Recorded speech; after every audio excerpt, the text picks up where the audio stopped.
Namaskar. Hello everyone. I am Samit Khalidi and welcome to our new live session or interview. Today's not topic but title is In the Presence of the Master. And our guest will be Guru Ganesha Singh. So let me read his introduction and then we will proceed further. Guru Ganesha Singh is a pioneering musician in the world of mantra-based devoted music. He is a composer, vocalist, guitarist, producer, and songwriter. He blends Kirtan rock, folk, blues, and Raga elements into soul-stirring music. So let's welcome Guru Ganesha sir and start our conversation.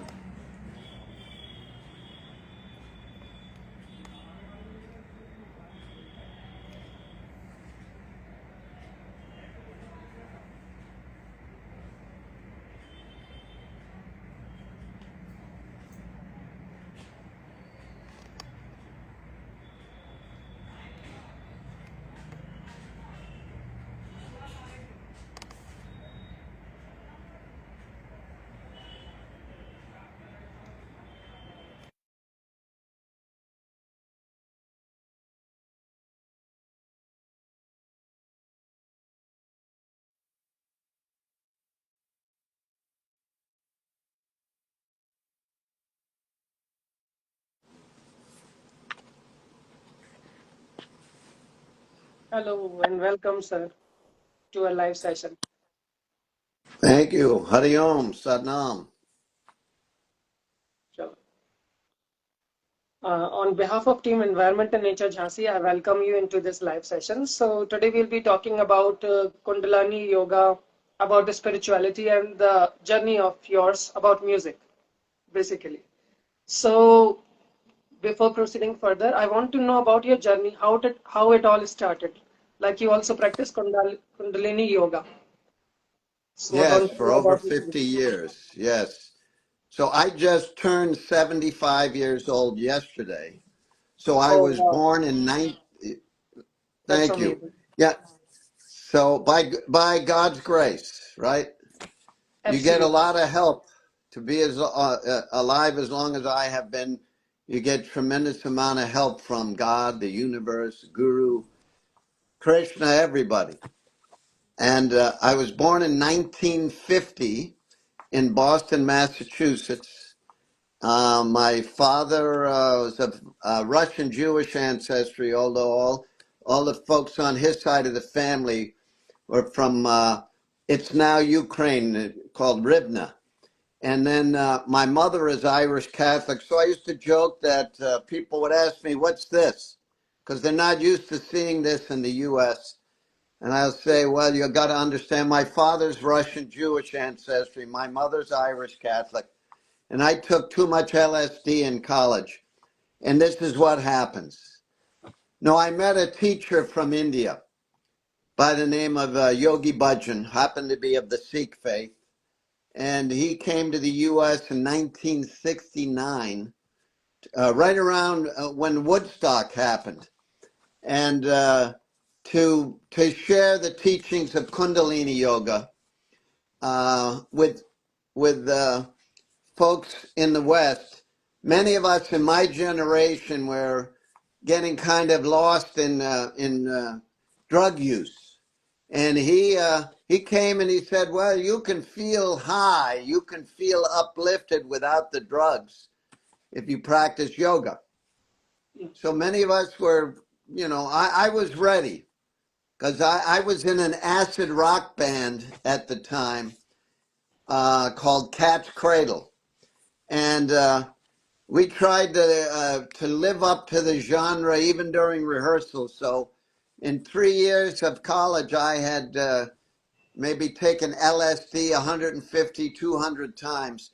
So there was a voice coming from deep inside of me saying, "Hey, man, you better find an alternative way to feel good or you're going to die young." And so I was receptive and I took a Kundalini yoga class, and it was transformational. I felt like I was astral traveling during the deep relaxation. It was very powerful yoga. I had done hatha yoga and love it. But Kundalini applied breath of fire, more strenuous pranayama, along with the asanas, along with chanting mantras. And of course, he being of the Sikh faith, he introduced us to Sikhism. Many of us, I actually embraced Sikhism. And in 1974, he gave me a Sikh name, which I legalized, Guru Ganesha Singh Khalsa, which has been my legal name since 1974. And there's been a whole mantra movement in the West, started by George Harrison of the Beatles, when he started studying with the Maharishi Mahesh Yogi um, uh, and started chanting the Hare Krishna mantra. So that's how I got started. But I've been doing yoga every single morning now save for a handful, for extenuating circumstances, but every day now I started in 71, so it's about 54 years that I've been doing yoga, and I feel great. For 75, I would call myself a very youthful 75. And still young and And energetic. yes. And because, the practice of yoga can keep you flexible, and not just your body flexible, your mind flexible and open. It And rejuvenates. I'm sorry, what'd you say? It rejuvenates us. I don't understand Rejuvenating. that word, but Rejuvenating. rejuvenating, yes. It was very rejuvenating, and I gave up all use of drugs and alcohol. I haven't had any of that for over 50 years. And sing every day. Sing sacred words. But I also love, I come from the Western rock and roll tradition, so I applied a little bit of rock and roll to mantra music. And That's the young amazing. people like it. Even the young Sounds so people from beautiful. India seem to enjoy guitar in the Gurbani Kirtan too, my wife and I play Gurbani Kirtan regularly in a local Gurdwara with another dear friend who plays tablas. But I also have a band which is more mantra rock called Guru Ganesha Band. So it's been a fun life. Yeah. I'm praying very hard for the planet right now because there's so much craziness going on. We have a crazy president here in the United States who thinks there's no climate change. He's totally into, oil and gasoline, more and more oil and gasoline. And I have a hybrid vehicle, and I'm moving towards straight electricity. But I think it's an important time for people to find something that helps them to be peaceful in the midst of all the craziness. Yeah. Absolutely. So I want to know what are the signs or symptoms of when someone experiences Kundalini awakening. Well, uh, the idea is that you have a tremendous amount of energy coiled within your nervous system. So we work on all the different chakras. First chakra, second chakra, third chakra is navel point, fourth heart, throat, third eye, 10th gate, electromagnetic field surrounding the physical body. So it's a very systematic approach to move up the chakras. Every now and then you have a kind of a cosmic experience, which maybe is, people think, well, the Kundalini has risen, because all of a sudden you look and the self has merged with the infinity.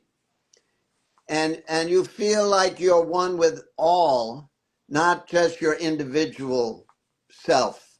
I also realize that I'm not my body. I'm not even my mind.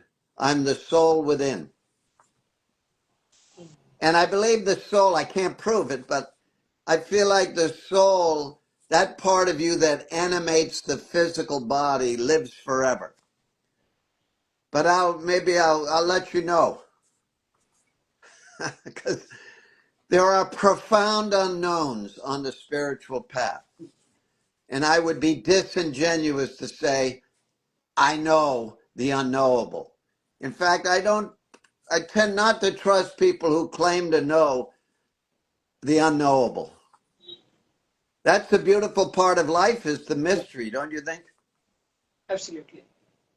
So, how you would define spirituality? And as you told that you have yesterday you turned 75. So, what according to you is the purpose of life?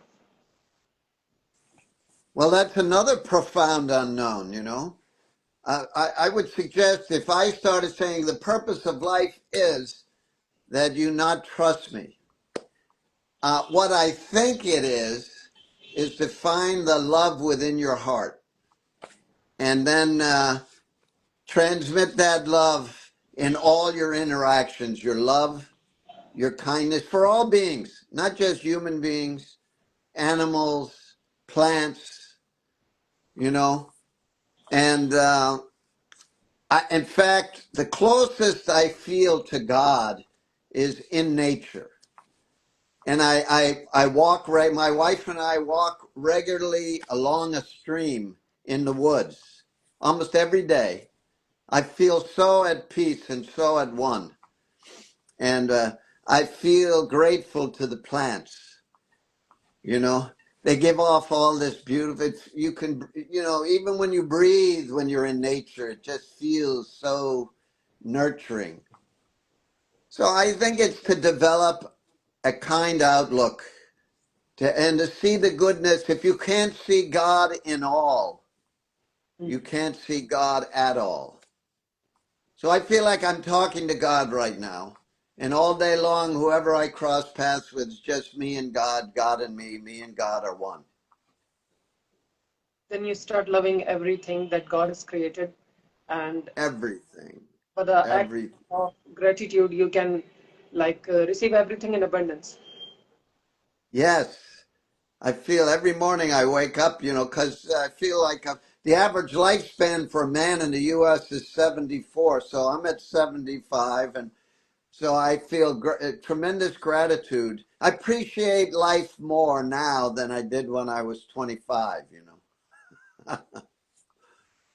So, how do you see spirituality and everyday living? Like, is there any connection that you feel personally?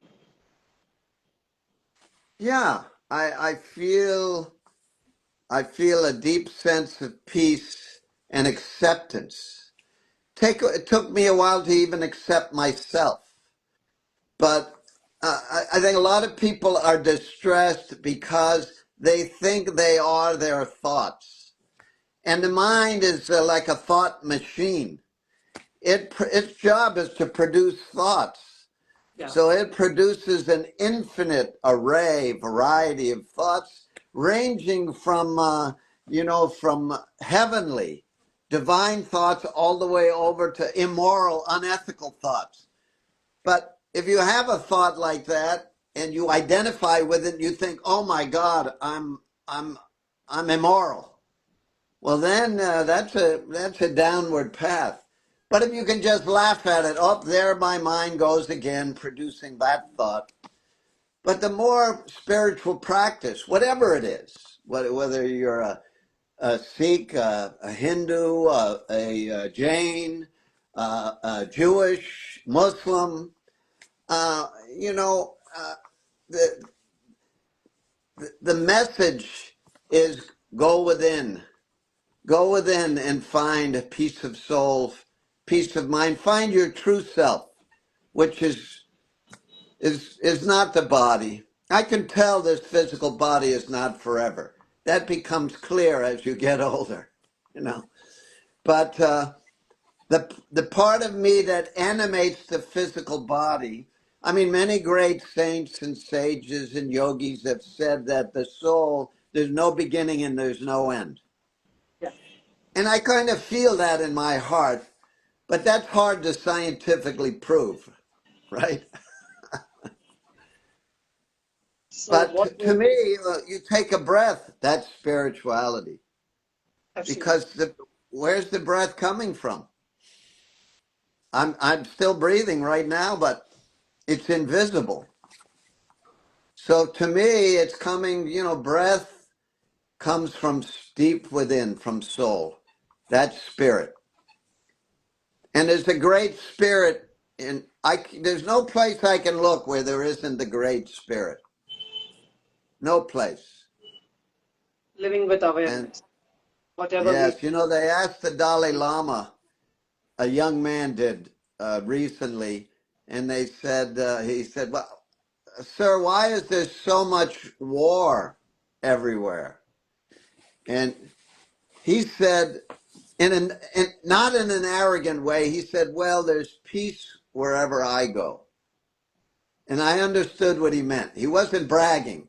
He was just saying, in fact, I think that if the Dalai Lama were to walk in a war zone, everybody would stop. Nobody wants to kill the Dalai Lama. So you can create peace by being peace. Yeah. And by loving people. I mean, a mother's love is so incredible. It's the most beautiful love. If we had women in leadership positions, they'd sit around the table sipping tea. I don't think there would ever be a decision made to drop a bomb on other people or children. We men, we're not as evolved as the women on the planet. We think we're evolved, but women is far more evolved, has more love, deeper love in her heart. So it's time for all these old men to step aside, let the young people, especially the young women, be the rulers of the world. They'll do it way more compassionately than our current leadership. So what But roles then do we're okay devotional? too. If we become spiritual, we become way better. Absolutely, exactly. So what roles I'm do tired of all devotional this songs? fighting. Yeah, The earth is plentiful, as you know. You understand. If we made a decision that no one will go without food, if we all did, then no one would go without food. No one. The earth is plentiful. Don't you agree? yeah, And absolutely. it's time. It's time. What's happening right now. We have a leader in the United States. He's a very dangerous man. He's not in touch with his soul. And it seems the only thing he cares about is money and power. And, the Tao, I've studied a little Taoism. The Tao talks about the best leader, you don't even know he or she is there. And when something goes well, he gives the credit to the people, not himself. So what roles do devotional songs and Kirtan play in one's spiritual awakening? Singing is so wonderful and some people think because when they were little, an authority figure, they were singing and somebody said, oh, stop singing, that doesn't sound good, or this or that, and they got discouraged. I'm encouraging everybody to sing. And you don't have to, now you can go online and you can be on mute and you can sing along. I do a lot of Kirtan online. And I encourage people, I say, okay, everybody's on mute anyways because there's a delay that would interfere with the music. So I say, hey, you're by yourself. The most precious voice in the universe is your own voice singing, is hearing your own self singing sacred words, uplifting words. And so I encourage, when we play for people, we don't call it a performance. I call it a co-formance. And I encourage people to sing. And it doesn't matter. There's no right or wrong pitch. There's just your pitch. And when you sing, it bypasses the intellect. When you sing Waheguru, it just bypasses the mind. I encourage people, sing from your heart. Then the intellect will relax. The mind will stop overthinking. And you'll start to feel not just peace, but joy. I think joy is an important part of life, don't you? Like listening to the birds in the morning. They sing with no inhibition, and they all sing different. And yet it's beautiful together. When we walk, my wife and I walk in the woods, we're like, oh my God, the birds are really in a good mood today. They're singing so beautifully. What a creation, a bird can fly and sing. Wow. Wow. It's about observing the creation of God, how beautifully everything has been created by Him. So magnificent. Yeah. So magnificent. And, and I feel like I'm a drop in the ocean. But at the same time, I'm the entire ocean, as are you. You're a drop in the ocean, but the entirety of the ocean all at the same time. And you're infinite, going out into space and going into inner space. You're infinite. So as you get more in touch with your own infinite soul, you're less afraid. Less fear, more love. That's true. So, what inner transformation does a seeker feel in the presence of the Master? Well, I don't believe there's one master. I believe we all have the capacity to be masters. Even though at one point I embraced one man as my spiritual teacher, now I see all 8 billion plus people as my teacher. And because God speaks through everybody, so I listen to everybody. And if it resonates with my soul, I embrace it. Some people teach you if you observe humanity, some people teach you what to do. You go, wow, yes, I should be loving, I should be compassionate. Beautiful lesson, watching other people.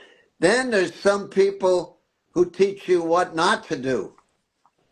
And they may be the best teachers because you see all the chaos that happens in their life. And you go, oh, yeah, let's not abuse people. Let's love people and not abuse them. And let's treat everybody as God. Anybody knocks on my front door, God is here. The other day, somebody came and was just raising money for the local band of the high school. I said, wow, God is out raising money for the band. Okay. I gave him a $20 bill and felt so good to give to the band. So people can, in this country, there's almost 400 million guns, weapons of war everywhere. I'm advocating give your children a musical instrument instead of a rifle. Yeah. Teach the children how to play guitar. They won't, I know we have Second Amendment freaks in this country that feel everybody. That amendment was put in the Constitution 250 years ago, before we have automatic weapons that can shoot 150 bullets in 2-3 seconds. Then world We will have to be a wake up. beautiful place. Yeah. Huh? World will be a beautiful place. It would be a beautiful place. It is a beautiful place. I mean, there are some places you go where you just, nature is so. I live 20 minutes from this beautiful waterfall. And my wife and I go walk there in Great Falls, Virginia. We just look at that waterfall. And, oh my God. And what we're doing to the environment I know you're working on it. I looked at some of the work that you're doing, and I'm so grateful that you and your colleagues are working on awakening people to the importance of taking care of the planet, you know. And we recycle here. We have all sorts of recycle buckets, you know. That feels good, taking the extra time to clean a glass jar out so you can recycle it, you know, rather than just throw it out. Crazy. I think the more spiritual you get, the more environmentally conscious you get too, don't you think? Yeah, absolutely. I love my trees here, my God's trees in my backyard. I love them. I talk to them. Yeah, nurturing a plant and watching vegetables and fruits growing. Oh, my daughter grows everything and then sends it to us. And wow, she lives in New Mexico. She's 48 years old, just about to turn 49. And wow, I get her to take me on a tour of all her gardens. She has a bunch of land, but she takes care of every square inch of the land and grows something different everywhere. And she has a lot of joy because she loves her plants. And then when we eat fresh organic food that's not sprayed because she takes care of it so lovingly she doesn't have to spray it, you know. And now my son, on the other hand, has an internet business, and he uses Chat GPT all the time to help him. It's funny, they're on two ends of the spectrum. No, but he's a beautiful soul. He plays Gurbani Kirtan every morning for about an hour. But they both have a lot of music, and they're teaching the grandchildren. We have 6 grandchildren, my wife and I, and they're all learning music. Wow. And they love music. They have no interest in guns. They love music and musical instruments, you know. Now, I didn't create the guitar. I look at a guitar because my mother, my cousin was the studio guitar player on a very famous television show in the 50s, very soon after television was first introduced. There's a show in the U.S. called The Ed Sullivan Show. And that's where the Beatles came. When the Beatles came to the United States, they were on the Ed Sullivan Show. And millions of people, every Sunday night, almost every family in the U.S. was watching that show. But my cousin, High White, was the guitar player in the band. And every now and then they'd show the band, and my father would get excited. And he'd say, "There's your cousin, High White." So we went to visit him. He lived in New Rochelle, New York one time when I was 8 years old. And my father told him that I loved his guitar playing. And he said, "Come on, follow me." And he took the whole family down into the basement. And the whole basement had guitars everywhere, hanging on hooks. He must have had 50 guitars. And he looked at my eyes were like this. And he looked at me and he said, "Pick one out." And I walked around and then I pointed at it was a semi-hollow body electric Guild guitar. And he said, "You would pick my most expensive guitar." And he grabbed it off the hook and he handed it to me and he says, "It's yours. Learn how to play it." And I was like, wow. Tears come to my eyes just thinking about that moment. And on the way to drive home, my mother said, "Okay, your cousin gave you this incredibly beautiful. Now you have to learn it." And she got me a teacher, a gentleman who had just come to the U.S. from Italy and who had studied, was a great classical guitar player. And he taught me how to play guitar with both hands. But I was more interested in pop music and especially the Beatles. 5 years later, the Beatles came to the U.S. and I saw them on the show. And I had stopped playing guitar for a while because I was more interested in baseball. you know, as a boy of 13, you want to play sports. But then I saw the Beatles and I go, wow, I love that kind of music. And I said, wow, I have one of those in my closet. So I got my guitar out, and that's when I started to play really seriously. But fortunately, I had 4 years of lessons, and so that's the story of how I got started on the musical path. It was all a gift from God, you know, and my mother. She So like, insisted that we go visit my cousin, and he gives me a guitar. That's the way life works. It's a mystery, you know. But if you stay open to it and you keep feeling gratitude, every direction you look, you feel gratitude, or even the little things. it's like And what's the process of like when you compose something, the process of composition, when you make yeah, some song or some devotional kirtan. you know, it can start with just a little inspiration, like a little melody comes through, or some lyrics come through. By the way, if you listen to my music, it's on Spotify, on Apple Music, under both Guru Ganesha Singh, is my solo stuff, and then my band, Guru Ganesha Band. We have 3 or 4 albums with the band. But if you listen to it, I try to use both mantra Sanskrit or Gurmukhi and English, sometimes English translation, because I want to make it accessible Yeah, to people. And sometimes it just starts with something like I borrowed an English mantra from the gentleman Yogi Bhajan that I studied yoga with. And his mantra was peace to all, life to all, love to all.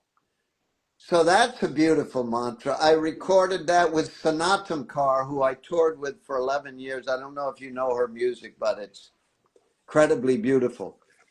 Or I wrote a song called Thy Will Be Done, and also used Waheguru in that, and so whole song's in English. I'll play it for you in a few minutes. The song is in English. Breathe the breath of life and merge with knowingness. Know that all is God and God is love. That's one of the verses in the songs. And yeah, then I sing sometimes in the chorus, Thy will be done, which people of the Christian faith know Thy will be done. That's a very common phrase in the Christianity. And sometimes I sing the chorus Waheguru, which you know is like, wow, isn't life incredible? And all the wisdom of the universe contained in each heart.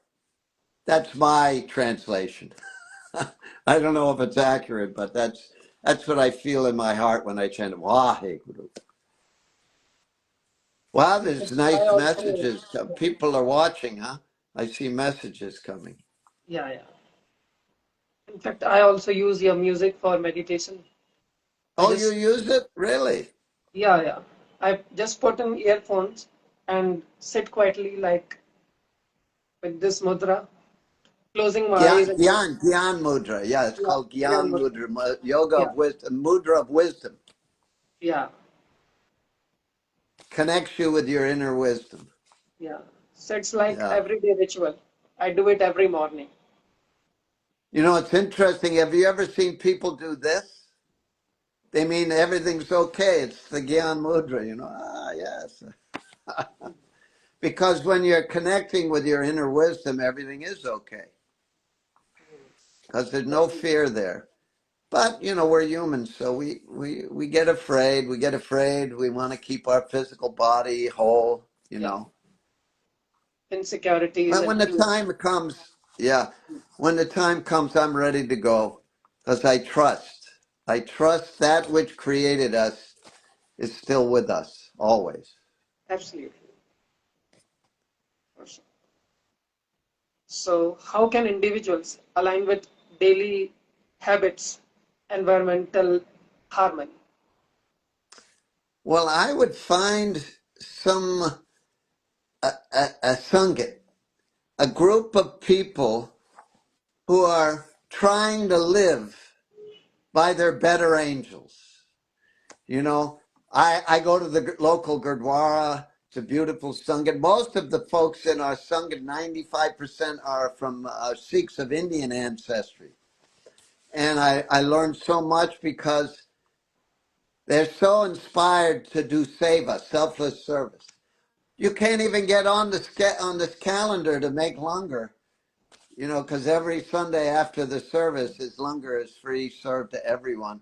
Such a blessed thing to be in the kitchen making food for everybody, you know. That's the highest practice, serving others. And but find a group of people. They could be you could go to yoga class, have a group of yogis, go to a church, go to a synagogue, but find some group of people where that they're practicing, trying to live in their highest consciousness, and it resonates for your heart. You know, because I kind of grew up with a mix of Christianity and Judaism. My father's side, as I said, were Jewish. Yeah. So I would have been in many synagogues as a young man, and I enjoyed it. And I've been in churches, and I enjoy it. I can relate to the teachings of Jesus. And but I think all of the great teachers come from the one source of all, you know, Buddha. But find some group of people that when you get with them, it reminds you to live in your highest consciousness, you know? Yeah. And, but I find that everywhere now. It's not just in the Gurdwara, although my daily practice is more Sikh than anything else. Somebody asked me the other day, what are you? I said, first and foremost, I'm a human being like you. They said, well, what's this? And I said, well, my main daily practice comes from the Sikh path. But I'm a Sikh, just like Guru Nanak said. He wasn't trying to start a new religion. He's saying, wait a second, he donned the garb of a combination of what Sikh and Muslim, what Hindus and Muslims were, and people didn't know what he was. Are you a Muslim or are you a Hindu? He said, I'm a Muslim, I'm a Hindu, and I'm both, and I'm neither. And I think that's a beautiful teaching. So I feel one with everybody. And I don't believe nobody's higher and nobody's lower. We're all equal. And, you know, but, you know, it's the fear-based part of human nature feels like, oh, there's not enough for me. So I have to hoard things for me. But when you're connecting with your soul, you want to do the other way. You know, if there were 50 of us here and I had food for 50, I'd give it to the 50 even if I didn't eat. I don't need to eat. Because, you know, if it's time for me to go, I happily go, but let the young people eat. I'm really distressed about what's happening in Ukraine and Gaza and Sudan, in many parts of the world. I keep having this vision of a worldwide enduring peace manifesting. In my dreams, I dream of it. So I really believe that it's possible that we can have peace every square inch of this earth. Maybe even while I'm still alive. We'll see. So, what message would you give to the younger generation about Hey, protecting love that? thy neighbor. This is from my grandmother, my Irish Catholic grandmother. She always said, "Love thy neighbor as you love thyself." Yeah. And you know, meet your neighbors. That's what I love. When I went to India, everybody knew everybody in the neighborhoods. You know, here sometimes you could live in a house in suburbia, and there's somebody living 3 doors up from you, 20 years, and you never met them. No, get out, meet people, love people. When you meet people in their living room, it doesn't matter uh, uh, because you realize, wow, we're all the same at a soul level. We want peace for our children and grandchildren. We want to be able to feed them. We want to be able to give them a good education, especially spiritual education, but spiritual that embraces all, that not doesn't say my way is the only way. Yeah. Because there are many paths to God. Otherwise, God wouldn't have made so many paths. Yeah, that's true. So, thank you Oh, so she much. said, somebody posted a message says, Spotify invested millions in weapons in the war industry. Wow.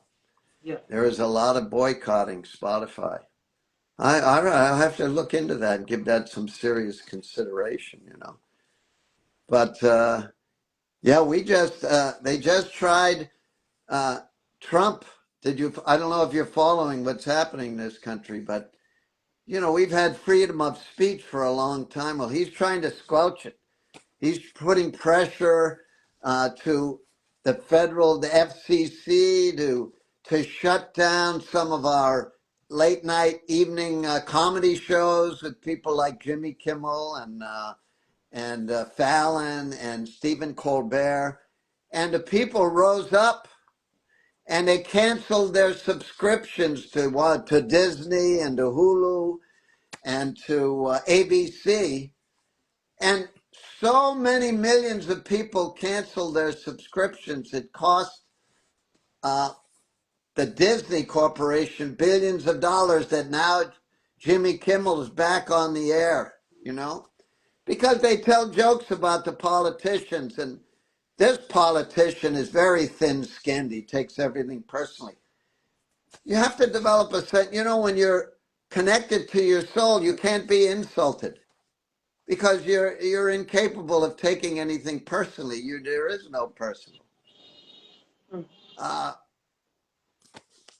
That's why I told somebody the other day. Somebody said they thought they offended me. I didn't even understand what they meant. I don't understand. What do you mean? What is being offended? So, sense of humor is spiritual, man. You got to be able to laugh at yourself, particularly, right?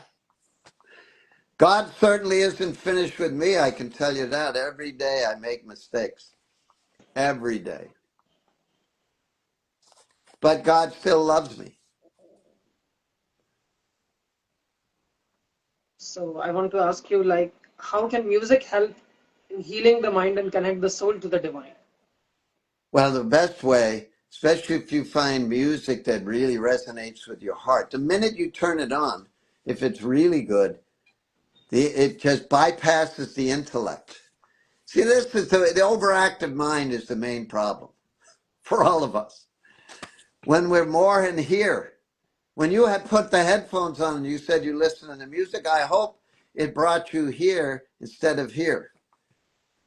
If it brought you here, then go find other music that brings you here. Right? You understand? Yeah, yeah. And music is the universal language. Yeah. And when I first started hearing Sanskrit and Om Namah Shivaya and, Jaya Ganesha and the Mul Mantra Konkar Satnam Kartapur Nirvo, all of that, I had no idea what it meant, but it felt so good. It felt so good. And that's what Yogi Ji advised me, is he said, instead of singing, I lost my baby, why not sing about, one creator, one creation. Truth is her name, Wondrous, incredible. And that was a big seminal moment for me where I shifted from singing all these secular lyrics, which a lot of music has depressing lyrics, And I'm not saying that's bad, but, I kind of enjoyed it when I was in college and I was depressed. But now I much prefer music that uplifts. uplifts my spirit up, you know. Yeah. Boost you up. Even English songs, I was listening to a song called Lean on Me, and I felt so uplifted, or We Are the World. That these are just kind of not necessarily talking about God, but they're talking about compassion and love, which is the same thing. I don't want to get hung up on the name of God. To me, it's the names of God. People have come up with infinite number of names for that source energy, God, whatever we want to call it, you know. Yeah. Great. I don't want to walk around and say my name for God is the only one. That just creates division. Religion can also make people hate each other if it preaches that your religion is better than my religion. No religion is better than any other religion. Yeah. No person is better than any other person. No person is higher than any other person. I prefer, the teachings are to become the lowest of the low, which And is I the hope, tradition in India when you take the dust and put it to your forehead, you know. yeah. Not about worshiping another person, it's just about paying respect to the God within. So tell me, what about the environment, man? Tell everybody about the work that you do. So we are based in India in Jhansi. It's a small town in Uttar Pradesh, India. We have Uttar planted Pradesh. 300, yeah, we have planted 300 plus trees till now, and that too near holy places like temples or gurudwara or churches. And beside this, we are also working for 3R, that's reduce, reuse, and recycle. And we also visit schools and colleges for workshops and seminars to tell and teach the students and the children about environmental consciousness and awareness and how we can protect our Mother Earth. And beside this, like we interview people like you so that we get some sort of knowledge from you, what type of work you are doing. So we like get some insight from people, from various type of people connecting with us. And uh, we are also working continuously to like we are sharing and gifting plants to people basically, and also artificial sparrow nest to conserve sparrows, squirrels, and to make their home greens. Wow, thank you. That's so beautiful. Thank you. Wow. Makes me happy to hear, you know, because the news only talks about the bad things that seem to be happening, but there's so much beautiful work happening everywhere. That's beautiful. I'm really Thank you. glad we connected. I'm happy to know about what you're doing. Maybe next time I come to India, we'll visit. Sure, absolutely. I bring my guitar and we Yeah, sing some song, you know. Shall for I sure. sing a song? Yeah, yeah. Please. All right, hang on. I got to move this to where my guitar is here.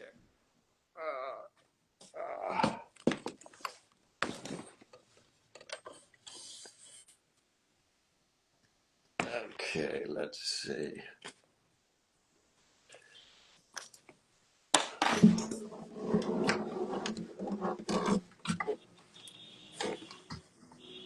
Let's. I know I have a little screen here, so, but can you hear it? Yeah,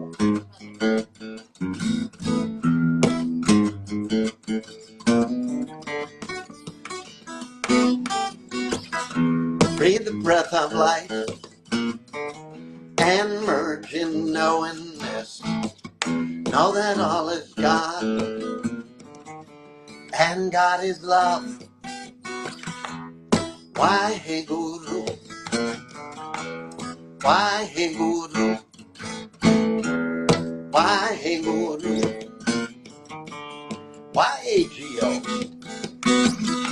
Thy will be done. Thy will be done. thy will be done. We trust in thee. Charming thing about life is it only moves in one direction. When you open to your heart, all oceans part. Why hey guru, why hey guru, why hey guru, why hey geo.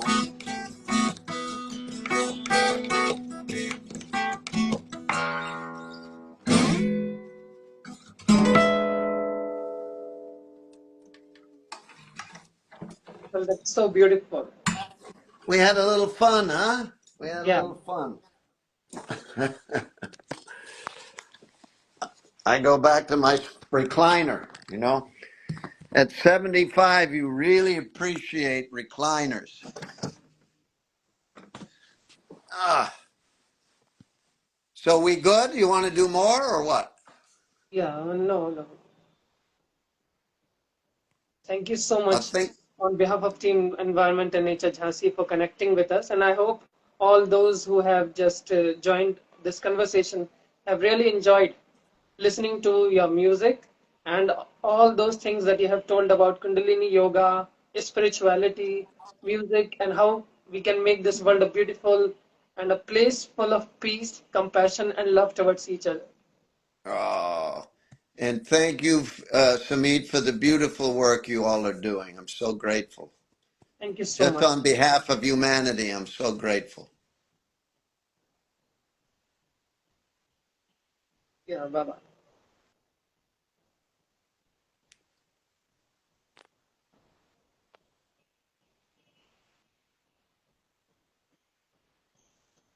I hope you enjoyed this conversation with Guru Ganesha Singh.